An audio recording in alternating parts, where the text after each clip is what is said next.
ഇന്നലെ ഞങ്ങൾ മുത്തങ്ങിലേക്ക് പോവുമായിരുന്നു. ജമലി പാപ്പാൻ്റെ മൗലിദ് കിതാബ് കൊണ്ടു കൊടുക്കാൻ അവൻ്റെ ഒരു കൂട്ടുകാരൻ ചോദിച്ചിരുന്നു കിതാബ്. അങ്ങനെ അത് കൊണ്ടു കൊടുക്കാൻ വേണ്ടി പോവുകയായിരുന്നു. കൂടെ സയ്യിദ് മുഹമ്മദ് സിനാൻ അലി ഷിഹാബ് മഹാനവറുകളും അതുപോലെ ഹംസയുണ്ടായിരുന്നു. അങ്ങനെ ഞങ്ങൾ മുത്തങ്ങ പോകുന്ന സമയത്ത് കണ്ട കാഴ്ചയാണ്. ജമലി പാപ്പാൻ അറിയില്ല നിങ്ങൾക്ക്, എൻ്റെ 6ാമത്തെ വല്യപ്പയാണ്. ഖുത്ബ് സയ്യിദ് മുഹമ്മദ് ബാഹസൻ ജമലുല്ലേരി ഖുദ്ദസുല്ലാഹു സിറഹുൽ അസീസ് തങ്ങൾ മഹാനവറുകളെ കുറിച്ച് കേട്ടിട്ടില്ല നിങ്ങൾ? വലിയ കറാമത്തിൻ്റെ ഉടമയായിരുന്നു. മഹാനവറുകൾ അച്ചിയിൽ നിന്ന് കടലിൽ മുസല്ല വിരിച്ച് കടലുണ്ടി നഗരത്തിലേക്ക് ഞങ്ങളുടെ നാട്ടിലേക്ക് വന്നു. ആ മുസല്ലയിൽ ഇരുന്നുകൊണ്ടാണ് മഹാനവറുകൾ ഇവിടെ എത്തിയത്.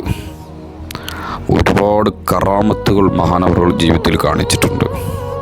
അങ്ങനെ മഹാനവറുകളുടെ മൗലിദ് കിതാബ് അത് കൊണ്ടു കൊടുക്കാൻ വേണ്ടി പോയതായിരുന്നു. പലവരും അവിടെ വന്ന് സിയാറത്ത് ചെയ്തവരുണ്ട് കൂട്ടത്തിൽ. മഹാനവറുകളെ കുറിച്ച് കൂടുതൽ പറയേണ്ടതില്ല. ഒരുപാട് അഥറുകൾ എന്ന് പറഞ്ഞാൽ ഒരുപാട് അഥറുകൾ ഇപ്പോഴും മഹാനവറുകളിൽ നിന്ന് അനുഭവിക്കുന്ന കറാമത്തുകൾക്ക് കയ്യും കണക്കില്ല. അല്ലാഹു സുബ്ഹാനഹു വ തആല അവരുടെ മദതും തീർച്ചയും നമുക്ക് വേണ്ടപ്പെട്ടവർക്കൊക്കെ നൽകുമാറാവട്ടെ. ആമീൻ. മഹാനവറുകൾ ഒരു പ്രാവശ്യം പറഞ്ഞു, എല്ലാ വെള്ളത്തിലും മീനുണ്ടാകുന്നു. അപ്പോൾ കൂടുതൽ ഒരാൾ ചോദിച്ചു, അങ്ങനെയാണെങ്കിൽ ഇളനീനിൽ പൊണ്ടരത്തിലും വെള്ളം ഉണ്ടാവും? അപ്പോൾ മഹാനവറുകൾ ഉണ്ടാകുമെന്ന് പറഞ്ഞു. അങ്ങനെ അപ്പം തന്നെ തെങ്ങിൽ കയറി ഒരു ഇളനീർ ഇട്ടു. പൊണ്ടം എന്ന് പറയും കാസർഗോഡ് ഭാഗങ്ങളിൽ.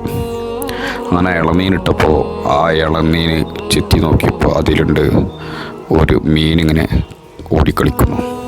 അതാണ് മഹാനവറുകൾ ആയിരുന്നു. അല്ലാഹു സുബ്ഹാനഹു വ തആല അവിടുന്ന് തൃപ്തിപ്പെടുന്നവരെ കൂട്ടത്തിൽ നമ്മൾ അല്ലാഹു ഉൾപ്പെടുത്തി തരുമാറാവട്ടെ.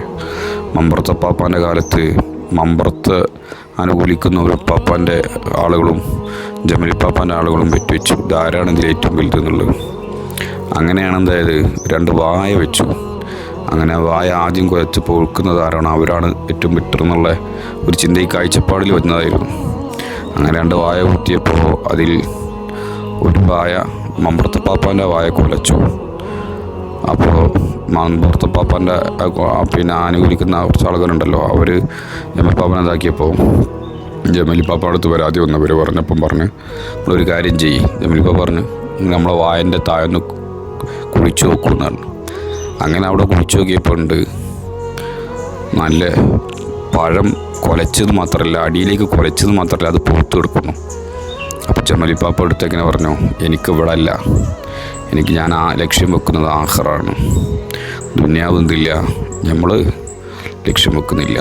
അതാണ് ജമലി പാപ്പ.